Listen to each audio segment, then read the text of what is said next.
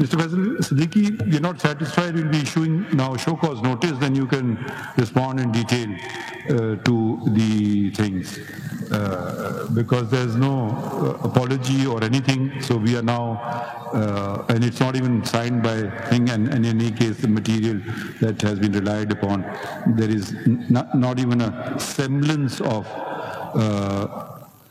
an apology. So we are now forced to issue notice to all of the channels, contempt notices, and you can now then respond to them in detail, and then let's see what happens when the response comes. So if I may make a last statement, if your lordships